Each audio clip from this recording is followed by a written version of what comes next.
Ellen? Yes. All right, good morning, everyone. I want to welcome the folks who are here standing with me. Superintendent David Brown, our Fire Chief Rich Ford, Public Health Commissioner Allison Arati, Business Affairs and Consumer Protection Commissioner Rosa Escareno, Rich Gaitis from the Office of Emergency Management and Communication, our host. And I want to also call special attention to Viola and Jasmine James of Viola's Day Spa in Beverly. This past evening, we saw a continuation of events over the past few days, however, at a decreased level. I want to thank our many public safety officers and city employees who have been working around the clock for days now to support our residents and communities and to keep our businesses secure. I want to give a special mention to the men and women of our Department of Streets and Sanitation and Department of Buildings who are still out in our neighborhoods along corridors, boarding up businesses that have asked for help. And let me just give you a few statistics on the work that they've done over the last few days.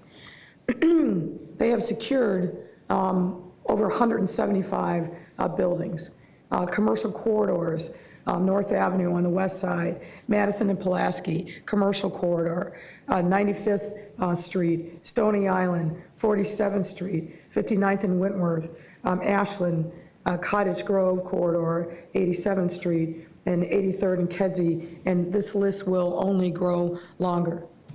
I also want to commend the efforts of our local aldermen who have all been out at all hours in their wards, assessing the damage, organizing volunteers, helping their business people, and really being what we would expect, true public servants at a time of need in their communities.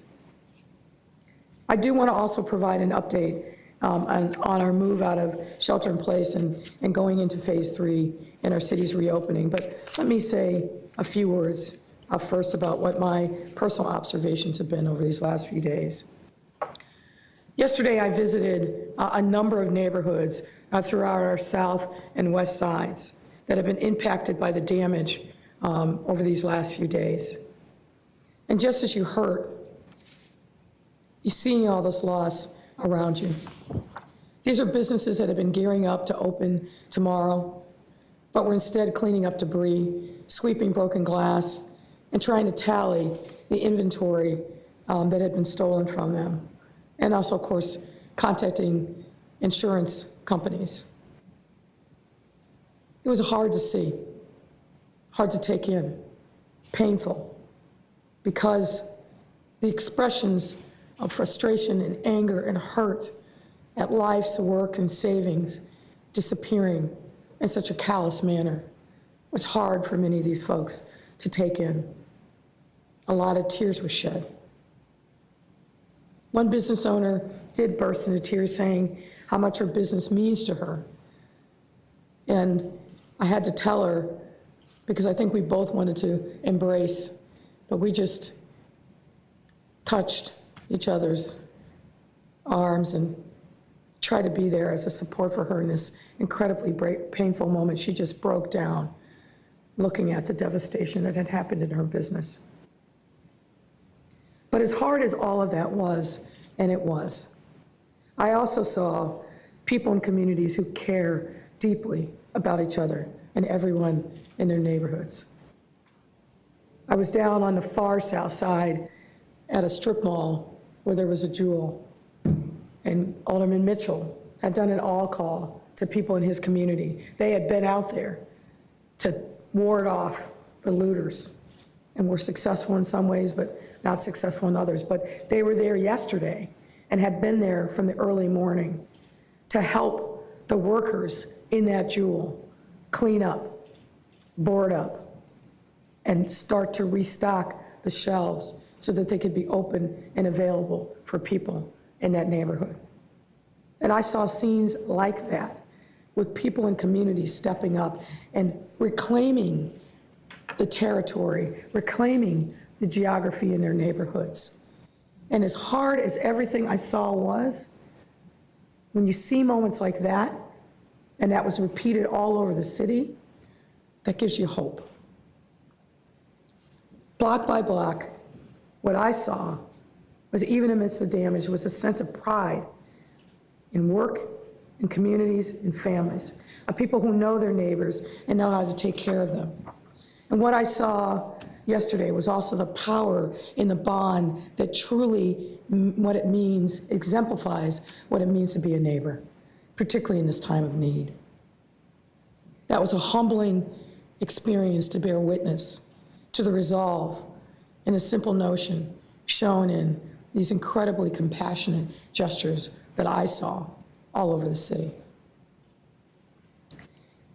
After a lot of conversation with people on the ground whose lives had been shattered, and after a lot of consultation with local businesses, local chambers, local aldermen, and other elected officials, everywhere I went, I asked the question, should we open or should we delay?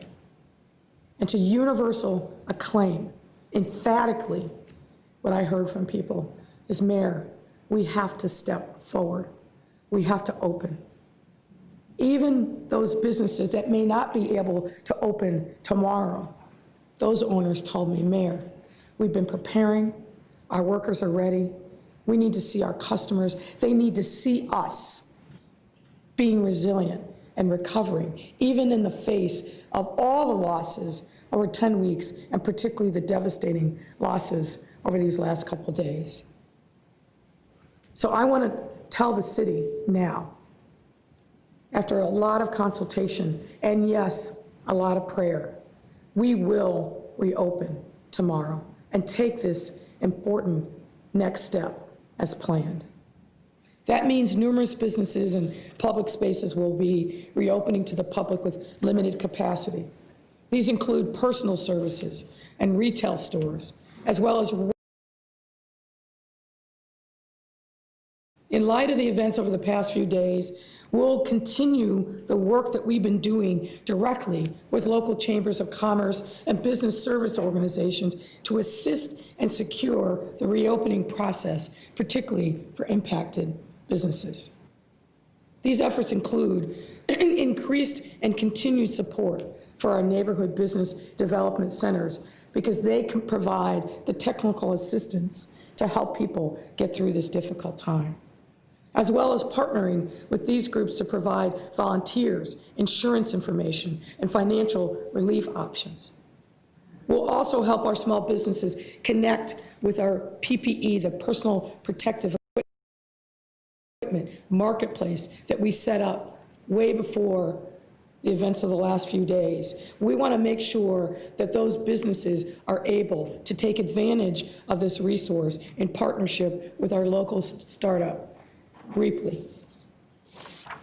And as a reminder to everyone as well, we will also still be moving forward with our Open Streets plan to help our small businesses, particularly our neighborhood restaurants, have the extra space they need to safely welcome back customers and get their operations back on track.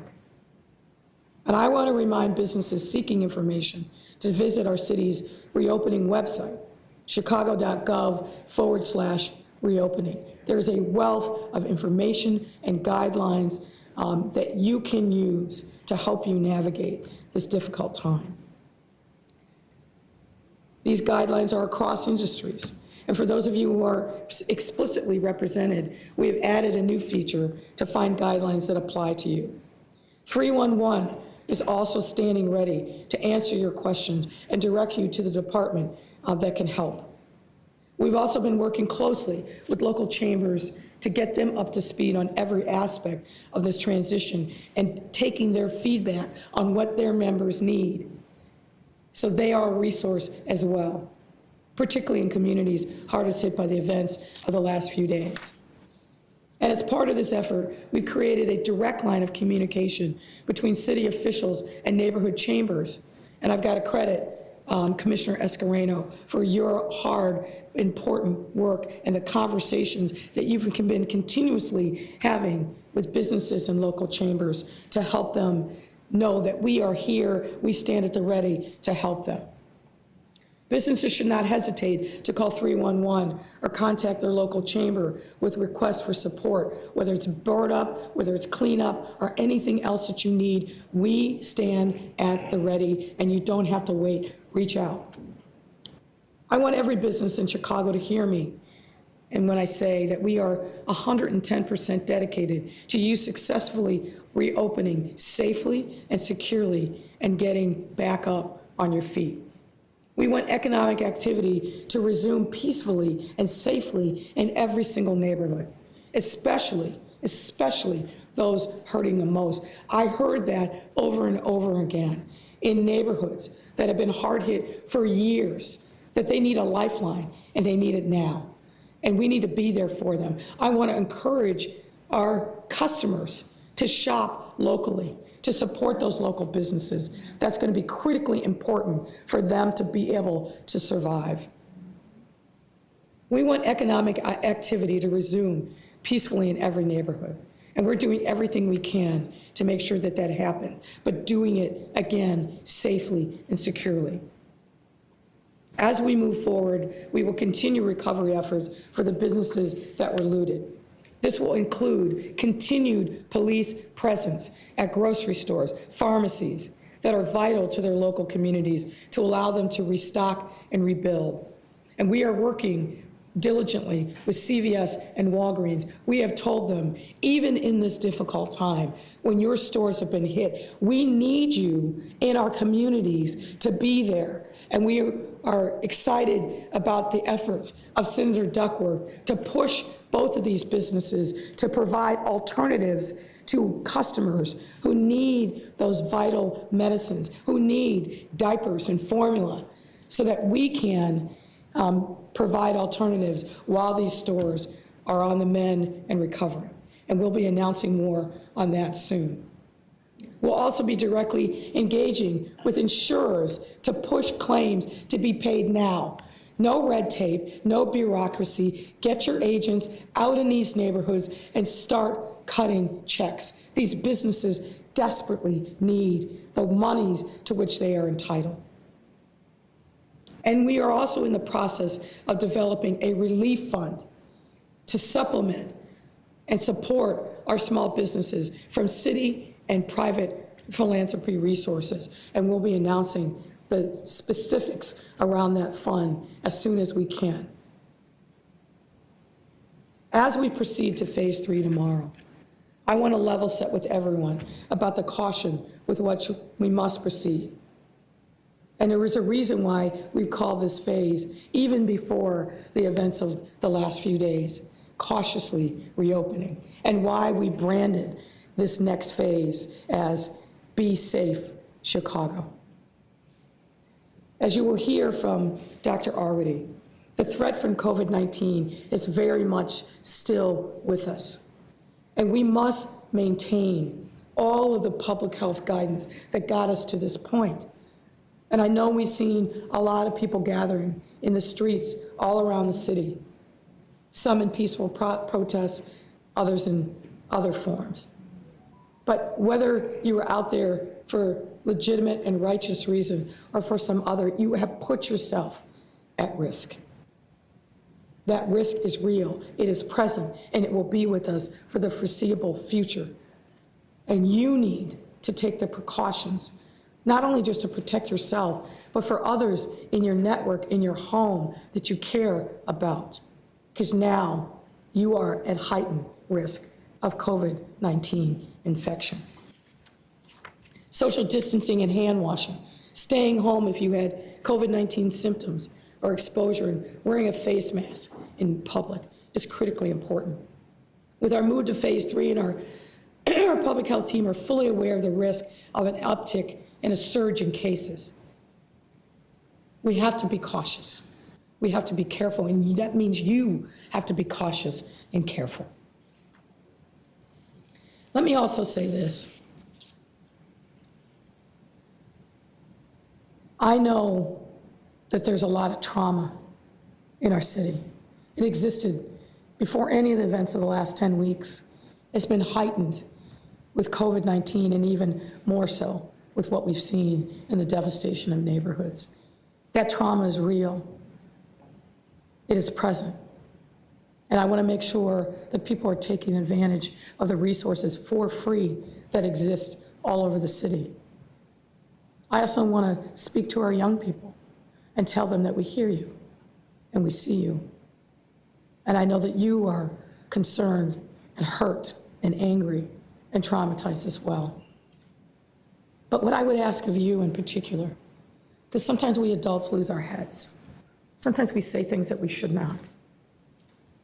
Be our example in the way you are with each other, in the way in which you are thinking about how you process the hurt and the fear that you are experiencing. Be the leaders for us and stand up. I say this all the time, our children are watching.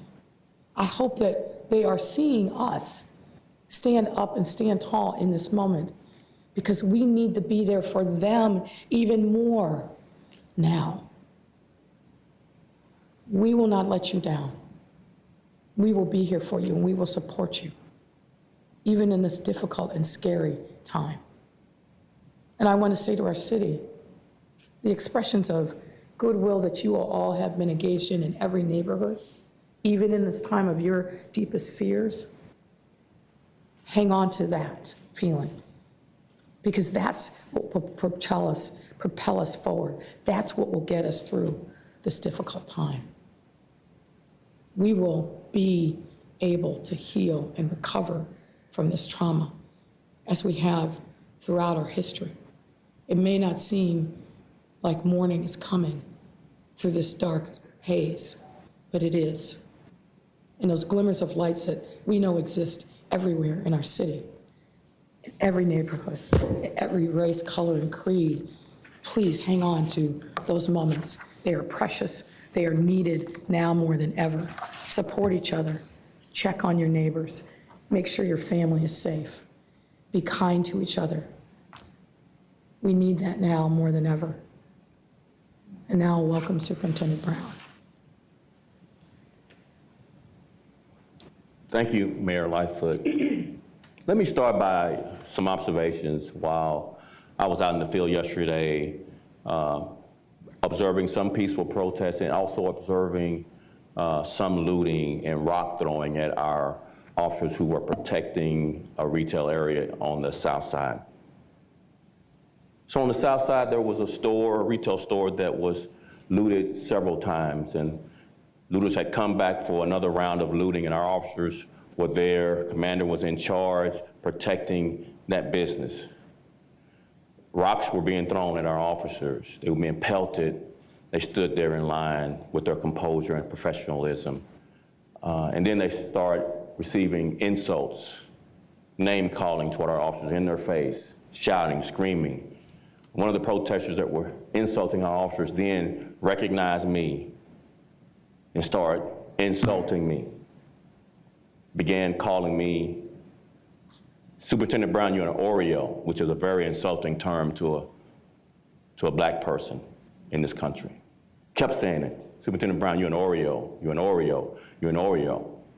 And I was thinking to myself, man, you have great intelligence, because I love Oreo cookies. And I said that to say this, not to make you laugh. There's no insult you can hurl at our police officers, including myself, that would make us less professional, less ethical, that will make us do something that would embarrass this city. No insult. And there's no assault you can mete out toward us. You were throwing rocks, and our officers stood there professional. So if you want to insult me, go right ahead. I'm a black man who's very comfortable in his own skin, and I've been black a long time. Another observation I had, there was an interesting exchange with one of our officers who were on the protest line. He saw a black woman in the crowd. It was a white officer, Chicago police officer, saw a black woman in the crowd who seemed concerned, had that concerning look. She was part of a peaceful protest, but she had a concerning look. officers broke the line. He went in, and sorry to say this, Dr. Alwadi, he gave her a hug. It was an extended hug. And that was caught on camera. And I thought that that was one of the best examples, barring COVID exposure, that an officer could show of this noble profession. Another example, there was looting at a particular scene yesterday. One of our officers gave chase to one of the looters. They escaped, got in a car, and another officer was run over by the escaping looters. We captured these looters, recovered a gun in the car, and the officer was transported to the hospital. I visited him and his family to console them and encourage them. And the officer said, "Soup, soon as this over, let's come by the house and we'll have a couple of drinks together." And I told him, well, I'm a teetotaler, so it won't be long with me, but thank you so much for your bravery and courage during this uncertain time. Said all that to say this, I want to continue to commend our Chicago police officers. You have made this city so proud, working tirelessly, risking your safety to protect persons and property in this fine city. Let me also share our resource deployments. We have both protected freedom of speech, a sacred right we hold dear, while at the same time having no tolerance, giving no quarters to criminal behavior, to looting, to injury, to harm to our citizens. And I've heard, why not call it the National Guard, Soup? Why not get the National Guard patrolling our neighborhoods? Really? The National Guard patrolling our neighborhoods. So let's revisit how we got here. We got here for an inappropriate use of force in Minneapolis. We got here through police officers not following their training and positionally asphyxiating a person till they died, caught on tape, and we've seen it over and over again to all of our embarrassment. And now you want to call in the National Guard who are not suited to use force in the ways all of our residents expect. All the hard work that our profession has learned and trained and been sued, and there have been previous incidents, we want to turn over to a National Guard that's not trained, has no connection to our neighborhoods, have not been engaged, who have not built trust to bring us back to the place we started. That's how we got here. No training, no connection to the community, no effort to build trust. And now we want to turn that back over to start over again. We're not considering that. The looters' tactics is interesting as another subject. They peacefully protest, and then they end the protest, while all at the same time, factions of peaceful protests are in the crowd, ready to loot as soon as peaceful protests end or walk back. And then our officers have to both navigate First Amendment sacred rights, while at the same time, no tolerance for looting. And we have to move our resources at split-second moments across this fine city. We have to pre-deploy resources, anticipating movements. I'm really proud of our commanders. I'm really proud of our deputy chiefs and our chiefs who have been very, very flexible, fluid, and strategic in our deployments. My thoughts? We need your help in rebuilding. We need your help helping businesses board up their windows. We need your help with rumors on social media that fuel some of the divisiveness in our cities, that have fueled some of the rioters' anxiety about what's happening, whether or not we're bringing in the National Guard to arrest them, who have no training in use of force in our city.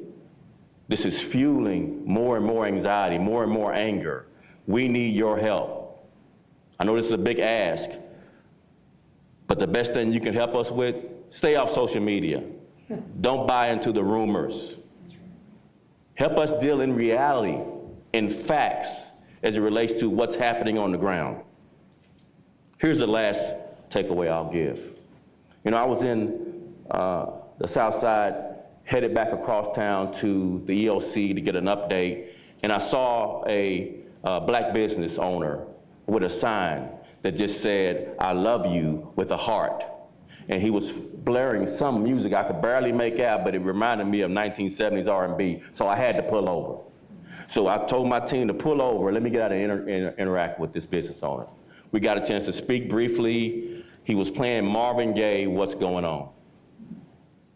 He was a young man. I said, "Man, your parents must have raised you right." And he began talking about the looting and how he was standing there with a sign that said, "I love you," so that he can put forth a positive message to those who would protest, who would loot. He invited me to come back. He had an art studio, and my daughter is artsy. I said, "I'll bring my daughter back for one of your classes." And I walked away hearing the last parts of the song. What's going on? Only love can conquer hate, Brother Marvin said at the end of that song. Google "What's Going On" by Marvin Gaye, young people, and let me know what's going on.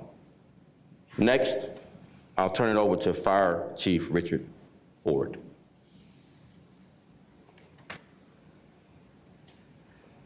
Thank you, Soup.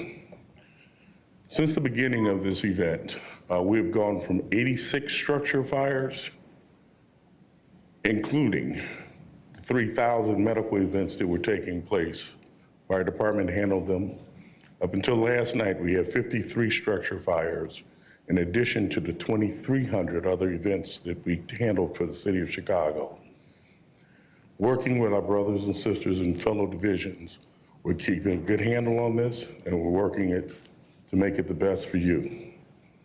We ask you, because today is going to be 90 degrees hot, please look out for your seniors.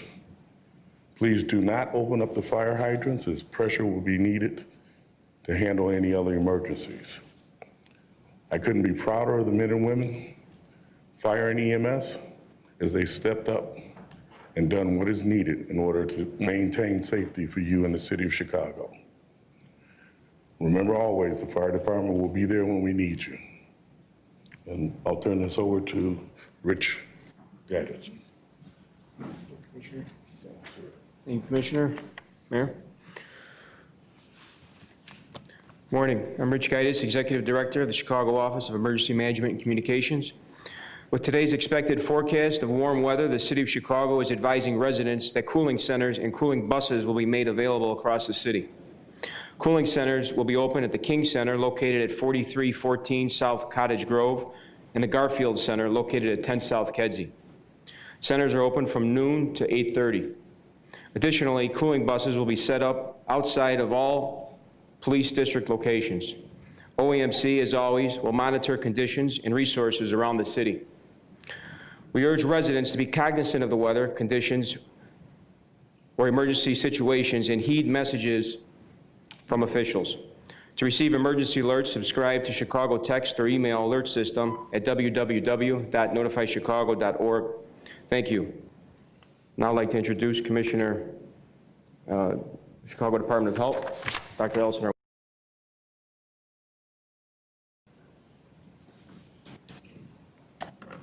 Thank you, Rich.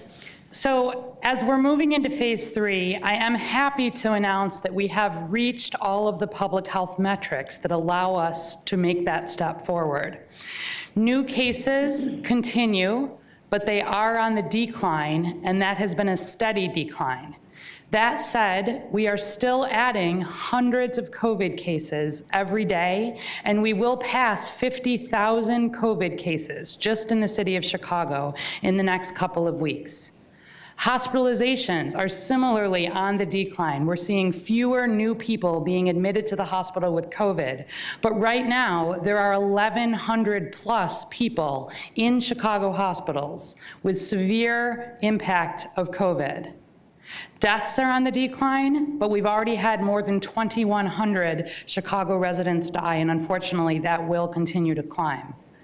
And our percent positivity, meaning what percentage of the tests that we are doing across the city of Chicago, has fallen below that 15% benchmark that we had set. And that is great news, but it means that we are not done. This progress is fragile at best. You heard the mayor reference that the reason we call phase 3 cautious reopening is because now more than ever, we need to be cautious.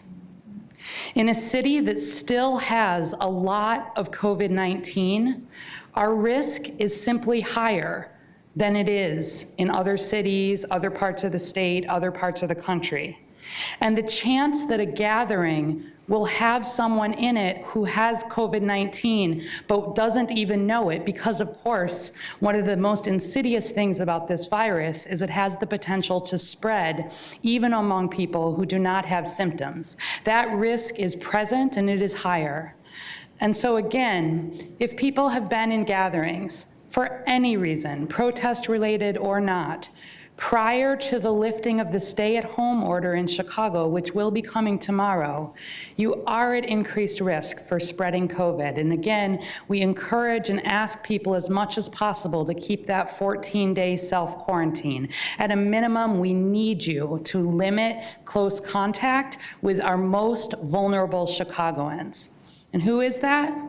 People over 60, people with underlying medical conditions. You've heard me say this over and over again, but let me just put some numbers on that. 81% of the deaths in Chicago residents from COVID have been among people over 60, even though only 18% of Chicago is over 60. 92% of our deaths have been in people with underlying medical conditions, led off by diabetes, hypertension, lung disease. And as we move ahead, cautiously reopening, I know everybody is excited to be able to start taking steps forward, and so am I.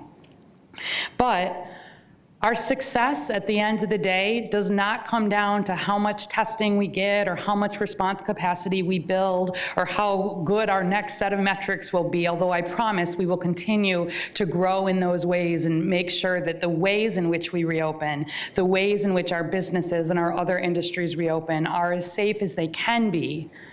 Risk is not gone here, and it will not be.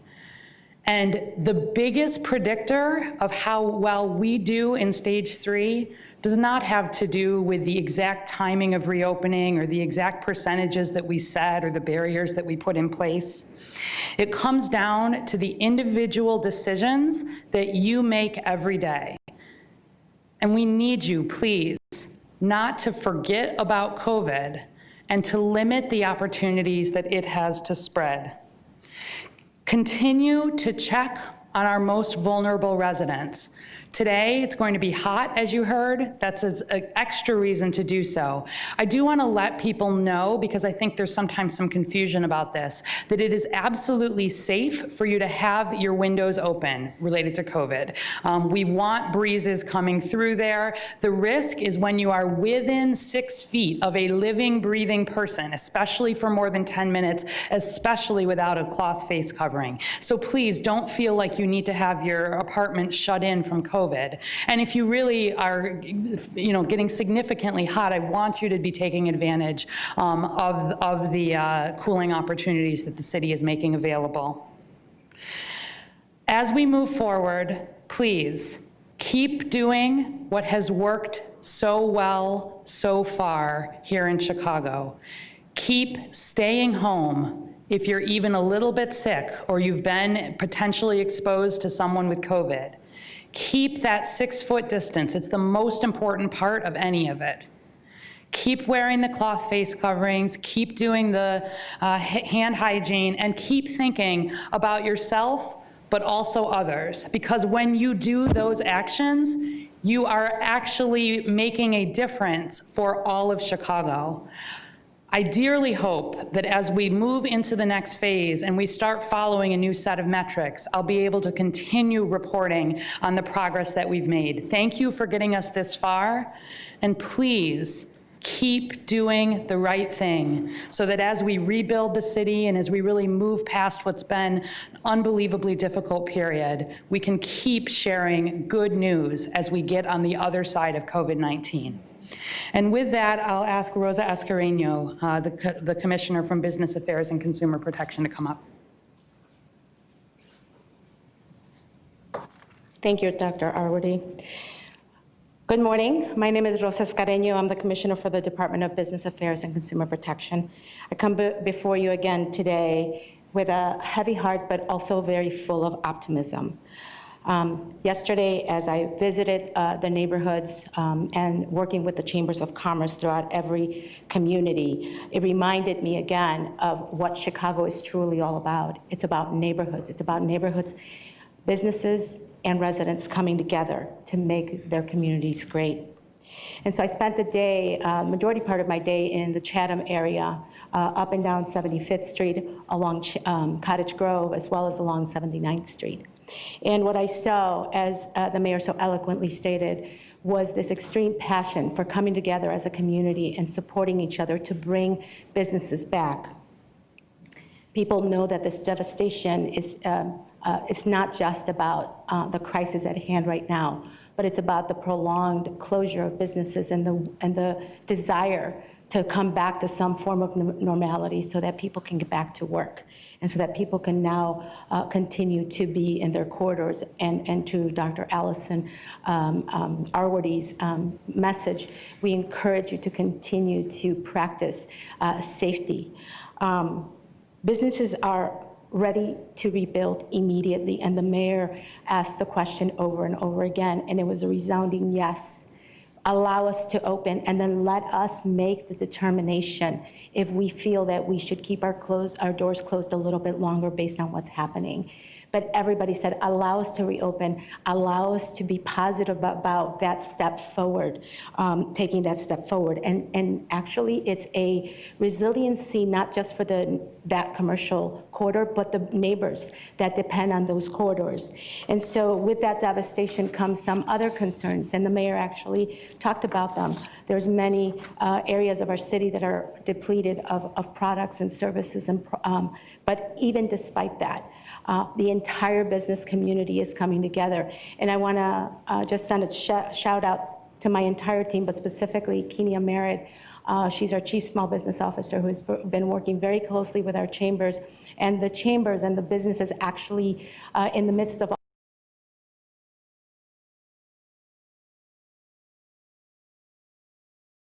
system, and we stood that up very quickly. In addition, the mayor asked us to put together an email database so that we can be direct contact to the chambers. And the chambers are telling their businesses, call us, tell us what you need, and then they're filtering that information to us because we know that our emergency services are very also stretched. And so we're stepping in with that support. And then we're continuing to come out into the communities and listening, because as part of this reopening and recovery, it is not just enough to be out once or twice. We do this all the time with our chambers. We have coffee conversations, but now more than ever, we're talking directly to our business owners who are telling us exactly what we need to do. And so our policies, at least under, our in the recent time, has come directly from the business community. So please continue to work with us. And our chambers have been incredible partners. They are uniting communities today to continue to open and rebuild.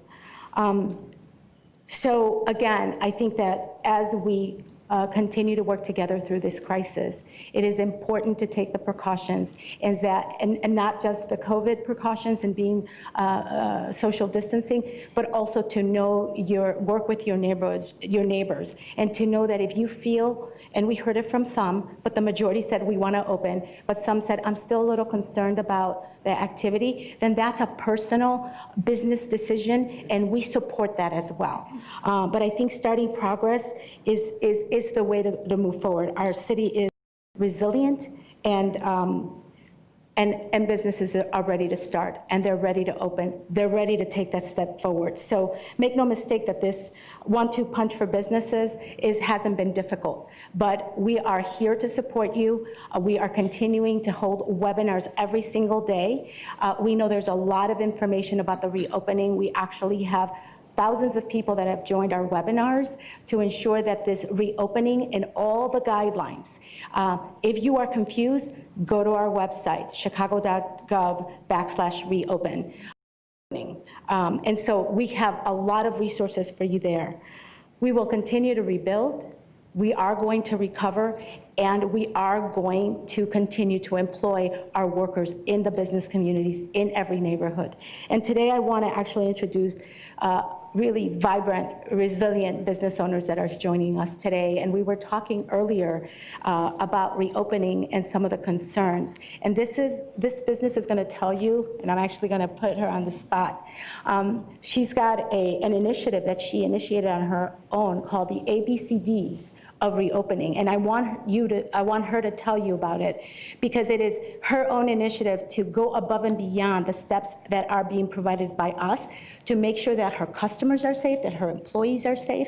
And so this is what Chicago businesses are about. It's about looking out for everyone, their workers and their residents. So let's move forward. Thank you so much. And thank you, Mayor. Thank you, Superintendent, and everybody, because I know we've come together for all that we're doing to reopen our city. Thank you.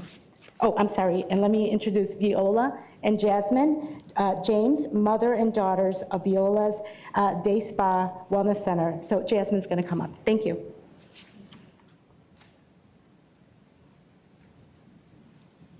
Thank you, Rosa. Good morning.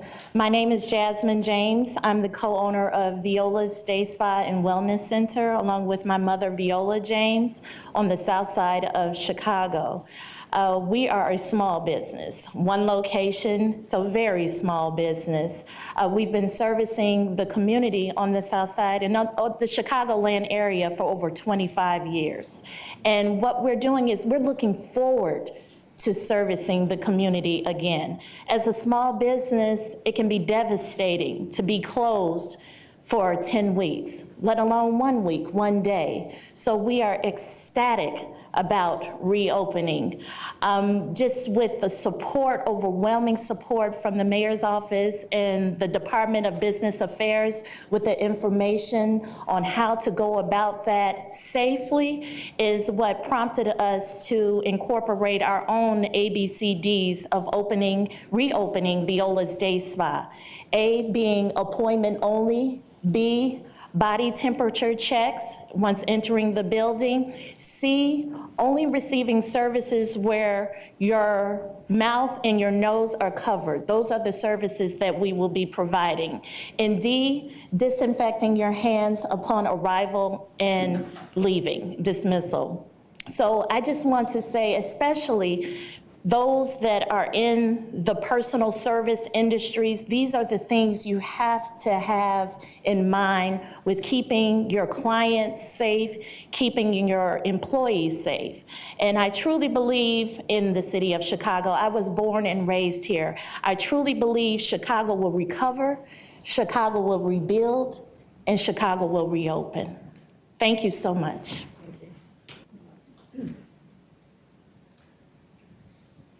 Happy to take your questions.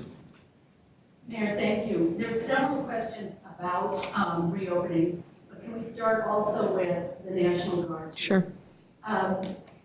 Any thoughts on the curfew? Is the curfew in place still, and would you consider even moving it sooner, like 8 p.m. rather than 9 p.m.? And what about those who are going back to work? Does that mean that they have to be at work early because of the staggered shift? Is it lifted at 6 a.m.? What if you have to be work early? And let's kind of include in that, there's still folks asking about the guard. Why don't we start with the curfew? Sure. We assess that every single day, multiple times a day. And the superintendent and I and our teams are going to be talking later to make some determinations about, do we maintain the status quo? Do we expand it? Do we shrink it? So we'll let people know as soon as possible if there's going to be any changes as to that. But it's something, obviously, I don't enter into lightly. A curfew feels like a momentous occasion to me. And I spent a lot of time thinking about whether or not this was a necessary thing. And we just believe that giving the police department that additional tool was helpful. Now, obviously, people who aren't law-abiding don't care about a curfew, but I think it gives a measure of security for those who do, and also gives the police department extra resources to be able to kind of move people off the streets in a peaceful way. But it's something that we looked at every single day since we made the announcement. And I hope that we get to a place soon where we can lift it entirely. Back to the National Guard. A question from Block Club. Why are you providing downtown with the special protections of National Guardsmen and checkpoints when more residential neighborhoods are getting hit hard by numbers of gangs? Well, let me just push back on that. And there's no special protection for any neighborhood. We're trying to provide necessary resources and security for every neighborhood. And as the superintendent, I think, eloquently said, and let me try this again, the National Guard is trained in military tactics. They are not trained in local policing. And for every voice that says, bring in the National Guard as if this is going to solve and cure our ills, I have heard an equal number, if not more, saying, I don't want the National Guard in my neighborhood. We are grateful for the resources that the governor provided for us, and we are putting them to their highest and best use, which is not patrolling the streets in our neighborhoods. While the tensions between the community and the police are real, and we certainly don't ignore them, there's been a lot of time and resources and effort spent over many years to build authentic relationships between the police and the communities that they serve. We are not going to throw all of that out the window and introduce people who are well-intended but don't know about policing in the local level. Their knowledge and training around use of force is very different than what ours is at the local police level. And I'll just say again, I've watched very carefully of some of my fellow mayors who have also had the opportunity to have National Guard resources in their city. And while I'm never going to criticize another mayor because I don't walk in their shoes just as they don't walk in ours, I have watched with great horror and caution when National Guard troops have been embedded with local police. Their instincts and their training, that muscle memory, is different than ours. They don't know about the use of force and the level of restraint that we teach our officers. And what I've seen in other cities across the country is where the National Guard is used to supplant the local police. It's tragic, the results, injuries, and even death. We don't need to bring that in our city. Superintendent, I don't know if you want to add more to that, what you've already said on that. Yes, I just want to add this briefly. You know, the feature of de-escalation in policing is one that came out of so many tragic incidents across the country. The idea of time and distance. Military, National Guards don't practice de-escalation or time and distance. Well, what is likely the outcome when rocks are thrown at National Guard? When shovels and other implements, hammers, when shots are fired from a crowd at the National Guard? Likely not the restraint, the patience that our officers have utilized. They don't have the training in any of those areas or the experience. And to ask them to come into our neighborhoods and be faced with those critical split-second decisions without the training is obviously asking for more of the same It's how we got here. It's why we're here with departments that don't practice the best standards in training and restraint and de-escalation, or even less lethal force, that we all have as a tool here in Chicago and across the country that we've practiced and practiced. We did it through, obviously, a lot of criticism, a lot of failures, even lawsuits and payouts, and SCR hadn't had any of that experience. So to get them from point A to point B, from 0 to 100 miles an hour as it relates to our use of force, particularly deadly force, it's asking too much, and it's wrought with failure.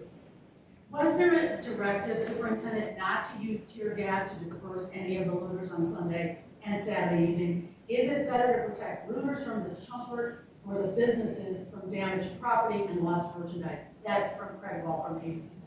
It's just not an accurate portrayal of what we've done. From day one, we had pepper spray as part of our toolkit. Tear gas, particularly CS gas, is highly flammable. They were already starting fires. Why would you add more flammable material to an already incendiary situation? So we have to be smart, and I know this is a pretty much education to the question, but we have to be smart. We can't add more flammable toxins and toxins to an already planned strategy by those that would do us harm to burn up cars, to burn down businesses. Why would you add tear gas that's highly flammable to that? So we use pepper spray from day one, and we continue to have that as a tool, and we have used it pretty much every instance where it was appropriate. Mayor, from WVON Radio, Alderman Dowell posted a message on her social media after Sunday's destruction of the South and West Side. It reflects the outrage of the African-American community at their neighborhoods being left unprotected as a perimeter with checkpoints established around the central business district. Your administration denies this, but many of us witnessed it firsthand. Again, I'm reading this question. What was the strategy behind sending approximately 100 police officers to the intersection of North and Wells in Old Town to arrest 12 protesters while leaving the mall at 55th and Wentworth to be looted and destroyed when it could have been easily protected by the police station located on the same street? So Here's what I will caution again and again and again. Seeing a snapshot of a scene without understanding and really seeing the entire context, and then making a conclusion about what was and what wasn't done is highly dangerous. And we've addressed the Old Town situation, but I'll address it again. What we saw, I think this was Sunday night, was a crowd of peaceful protesters who started in another area of the city and then continued on through Old Town. And what our experience was on Friday and Saturday, and again on Sunday, was that the peaceful protest starts during the daytime hours. But there are people who join, who are embedded into that,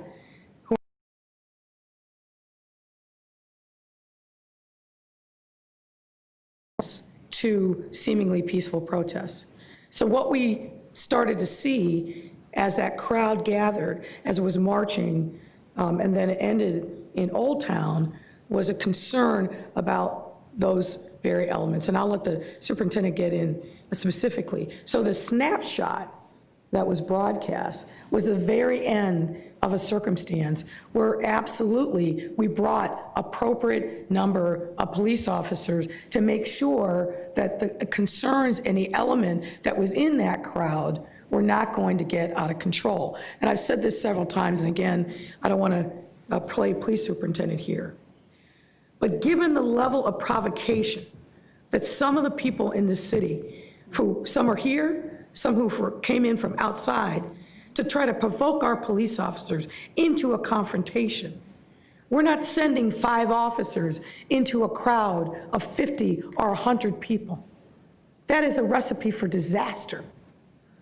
I've had people question, well, why riot gear, Mayor? Because people were throwing rocks and bottles and bringing weapons to these seemingly peaceful protests. I believe in preparation. And those police officers have a right to go home to their families, just as all of us do. So we are going to provide them with the equipment and support that they need to quell these crowds, to do it with the least amount of force possible. And that's what's been taking place all over the city. And I make no apologies for that. And so I caution members of the media in particular to get the full story, to not draw conclusions and inflame people the way that we're seeing happen on social media. That's not being responsible.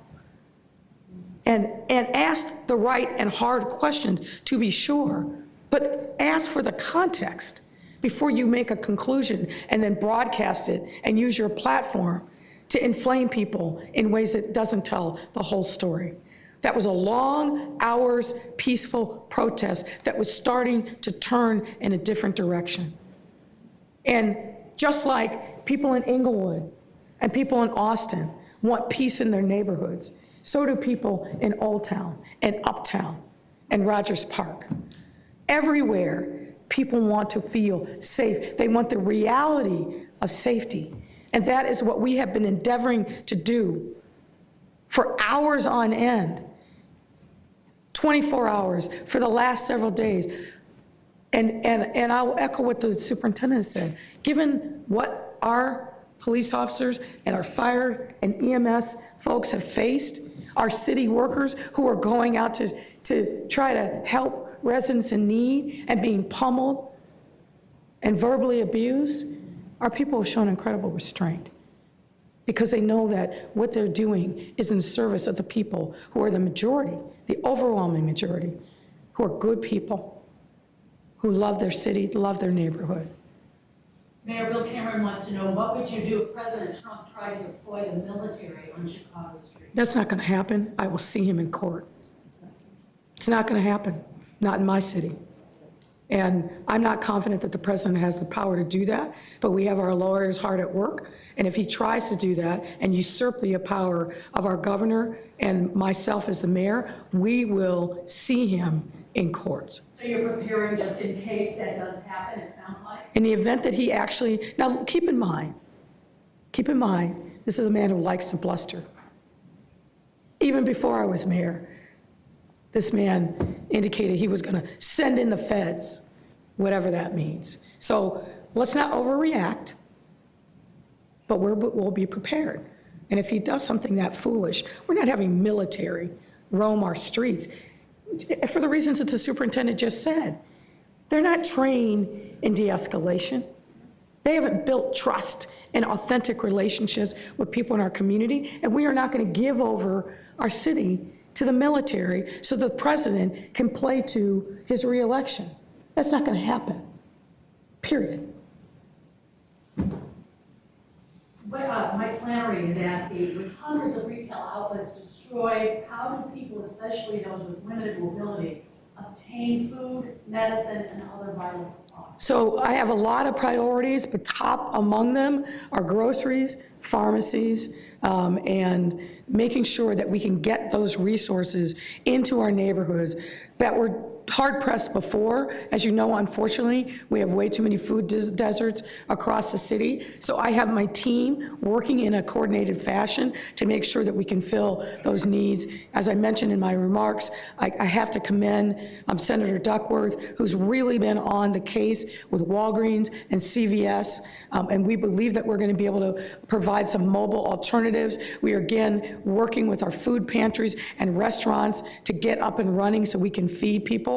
But this is a big, huge effort, and we are on it, and we'll be making sure that we fill that need in partnership with the private sector. So as we move to phase 3, will there still be the checkpoints? Will there still be the bridges up? If you're coming to work, how do you get into the central? Those are exactly the kind of questions that are right questions to ask, and we will be working with our local stakeholders, Alderman Riley, Alderman Hopkins, and of course the superintendent. Our first priority has to be public safety.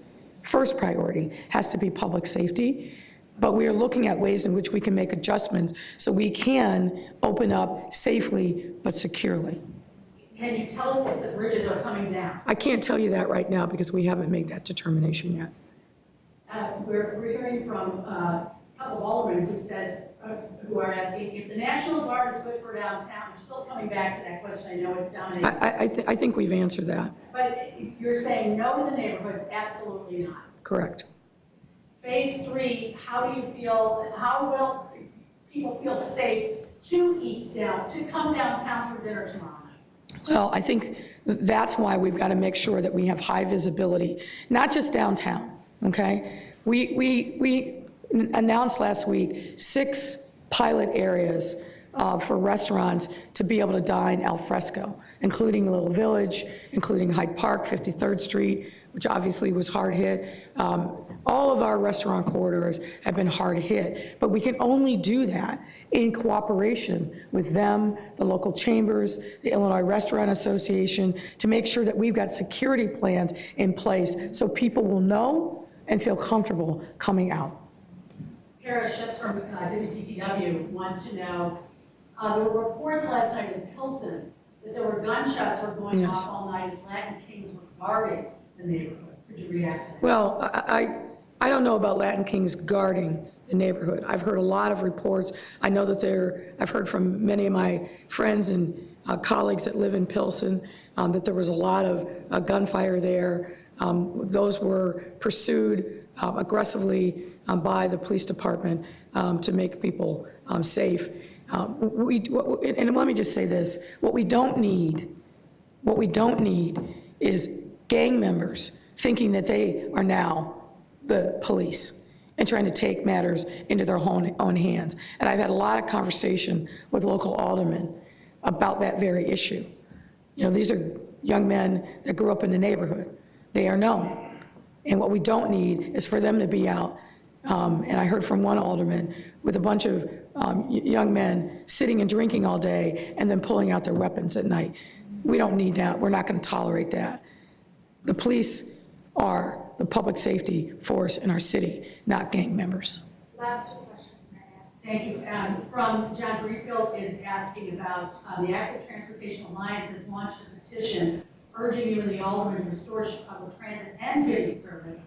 They are saying shutting down the entire system or access to it is hurting those who need to get around the city who are vulnerable. What about Divvy and CTA? Look, obviously shutting down a transit system is not something that we take lightly. We're the only transit system in the country that ran at full service throughout COVID-19. But I also know that we have a responsibility to keep those workers safe. And I had repeated conversations through the course of the day with union leaders from the Amalgamated Transit Union who were concerned about the safety of their employees, both bus and rail. And unfortunately, as we've seen less, but still, we've seen people trying to commandeer buses, threatening bus drivers. We've seen our transit system be used by people who want to commit violent acts, criminal acts. And what I was also hearing from the head of our CTA is that they didn't know that they could actually have enough people to run the system at night and overnight. So we need to make sure that we're being smart about how we use any public resources, but the first priority has to be making sure that those employees are safe. What would I be if I was ignoring the pleas of employees who were fearful and hearing from the head of the CTA that he was concerned about the ability to safeguard passengers and employees? That's why we took that very serious action. We did not do that lightly. We won't do it lightly if we need to again, but if those same combustible circumstances align, I'm not going to hesitate to do what's necessary to keep the transit system safe. We've had a lot of vandalism on our transit stations, which is unfortunate.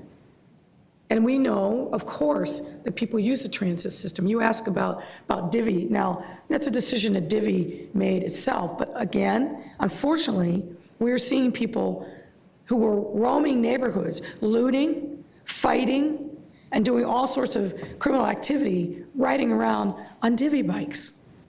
So Divvy did a lockdown, and I was grateful for it. So I'm hoping that as we move into better days, that we'll be able to resume. But to pretend and ignore the circumstances on the ground and how these seemingly benign resources are being used to further criminal conduct, I can't ignore that. I can't turn a blind eye. And I appreciate the Active Alliance. They are a great and important voice on mobility issues in a city. But again, just as I'm asking the media to get the context, I'm asking those folks, those advocates, to also get the facts and understand the context. None of these decisions are easy. Not one. None of them will be easy for the foreseeable future. But the voters elected me to make the right calls, the tough calls, and not pander to the crowd, but to do what I felt was best, based on the best information, and listening to the experts that I have around me, and listening to the voices of our residents who are hurting and are in need. And that's what I will continue to do. Last question. Can I ask you about former Officer Rialmo? He was acquitted on a technicality. He's now seeking his job back. There's been a news conference this morning with Southside ministers who say that he is Chicago's version of a Minneapolis police officer, former officer involved in the Floyd incident. Officer Rialmo is a coward. Former Officer Rialmo is a coward. He has no place among the honorable men and women who wear the badge of the Chicago Police Department.